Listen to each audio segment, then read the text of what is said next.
Hi, welcome to the IFI Virtual Kitchen. This is Karen and Nora, and so let's get started.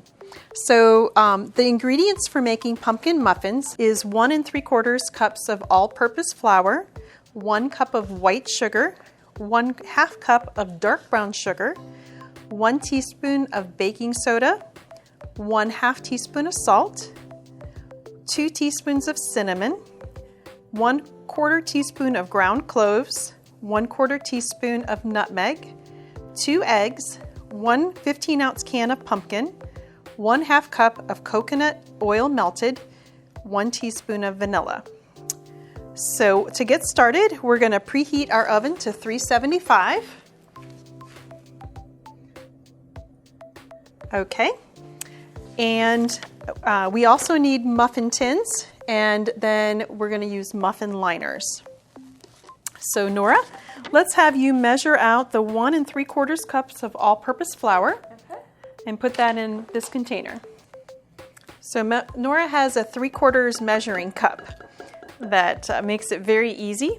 If you would want to make these with whole wheat flour, you would just need to add a little bit more liquid because whole wheat flour tends to be more dense. Okay, the next thing we need is 1 cup of sugar. So we're going to do white sugar first. So the pumpkin recipe does have a lot of sugar in it, but otherwise the pumpkin is pretty bland by itself. So the next thing we're going to add is 1/2 cup of dark brown sugar.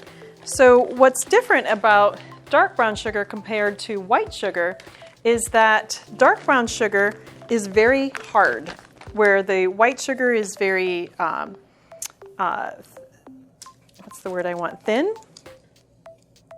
And so you have to pack it into the measuring cup. So what is dark brown sugar? It's actually white sugar that has molasses added to it. So the molasses is what turns it a dark brown, and molasses has a little bit of sweetness with it. So we're only adding 1/2 cup of the brown sugar. And so that should be pressed into the measuring cup. So what she's doing is using her hand, her palm of her hand, to push it down. All right. The next thing we need is 1/2 teaspoon of salt. The salt needs to be in the recipe so it helps the leavening agent, which is the baking soda, to make the muffins rise. So we need 1/2 teaspoon, and we'll sprinkle that around. The next thing we need are the spices. So the recipe says 2 teaspoons of cinnamon, 1/4 teaspoon of ground cloves, and 1/4 teaspoon of nutmeg. If you don't have all those ingredients and don't want to spend the money on all of them, you can actually buy pumpkin pie spice, which is a mixture of all of those with a few other things in it. And what you would do is then, because there's 2 teaspoons of cinnamon, 1/4 of ground cloves, and 1/4 of nutmeg, you would add 2.5 teaspoons of pumpkin pie spice instead of each of them individual. But we do have them individual, so we're going to go ahead and add that. So we need 2 teaspoons of cinnamon. And I like to use a generous amount of cinnamon, so I don't make sure it's exactly 2.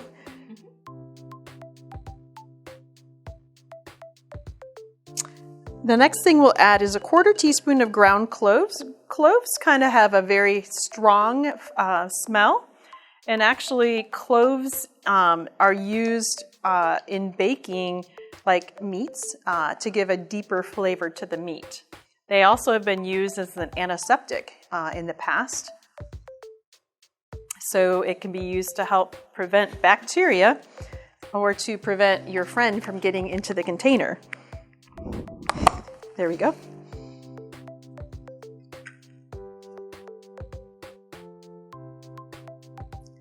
So, and then the last thing we need is 1/4 teaspoon of nutmeg. So this is more than what the apple pie called for.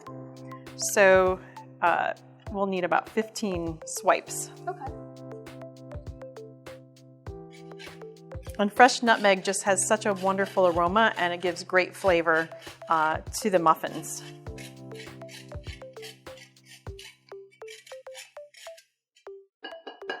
Okay, So we're going to have you stir that up, Nora. Okay.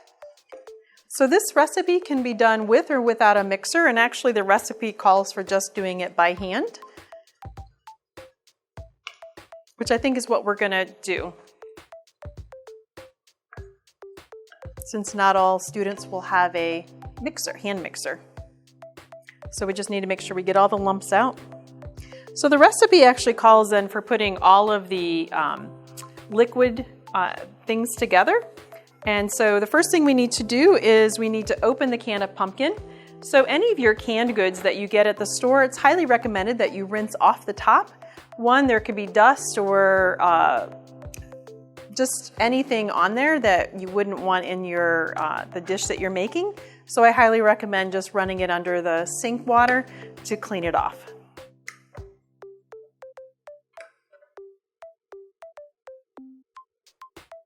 So we're using a hand can opener. Okay, so we'll go ahead, and here's the spatula to make sure we get all the pumpkin goodness out of the can. Pumpkin can also be added to smoothies. Pumpkin has protein in it, so it's a great source of adding some extra nutrients to a smoothie. Actually, dogs like to eat pumpkin, and it's a great addition. So how do you eat pumpkin in your country? Nora, how have you had pumpkin?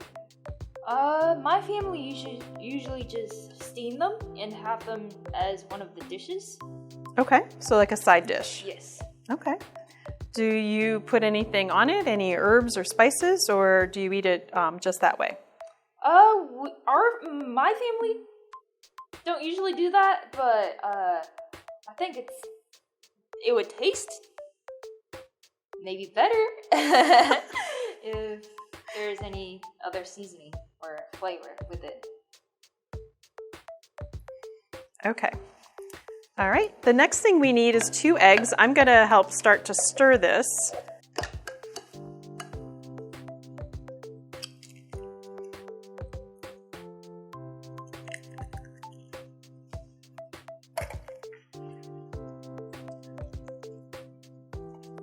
All right, go ahead. If you don't eat eggs, what you could do is use a half a cup of applesauce in place of the eggs, although the muffins will be much more dense, but still very tasty. All right, so the next thing we're gonna do is we need to put the oil in, and we're using coconut oil. It comes as a solid, but you can also buy it as a liquid. It's much less expensive as a solid, and so all I did was I pulled some out and I put it into a measuring cup, and I put it in the microwave for like 30 seconds, and it went into liquid form, and it's about half the price. So using coconut oil does not make this dish taste like coconut. So I'm going to go ahead and pour that in. All right. And the last thing we need is vanilla, and we're using a pure vanilla just to give it better, even more flavor.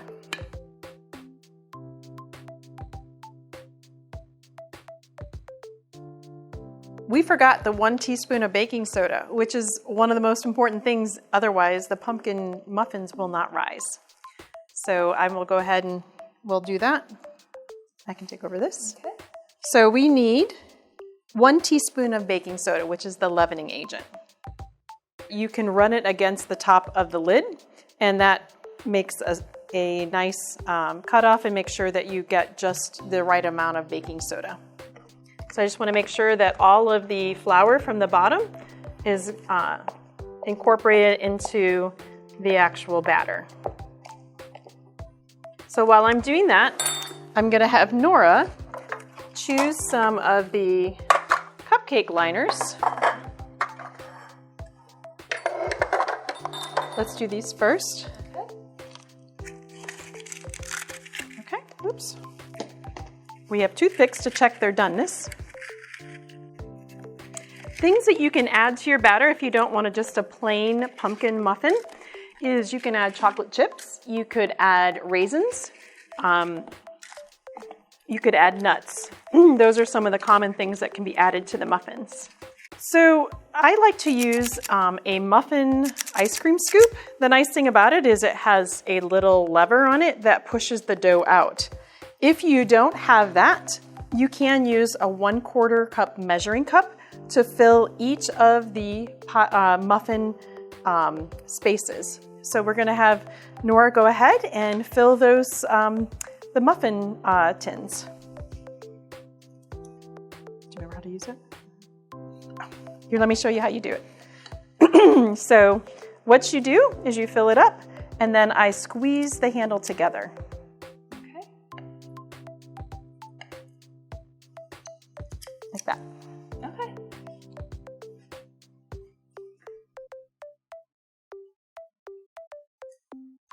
Wow. So Americans like a lot of kitchen gadgets. There's a lot easier way to do things. And so don't let the gadgets scare you away. So we'll have our oven preheated, and then these will bake for 20 to 25 minutes. When I've made these in the past, they take just 20 minutes, and that way they're not over-baked. And in order to test the muffins, what I do is after the 20 minutes, I will slide a toothpick. If you don't have a toothpick, you can use a knife. And I'm just sliding it in all the way from the top to the bottom and pulling it out and making sure that there's nothing that's coming out on the actual stick itself. If it comes out clean, then they're done. All right, so let's go ahead and put those in the oven.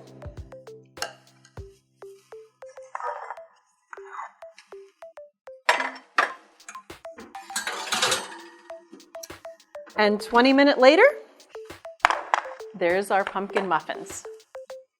I hope that you enjoyed cooking with our virtual kitchen, and we look forward to the next time that we get to enjoy cooking together. Thanks, Nora. Thank you. Bye.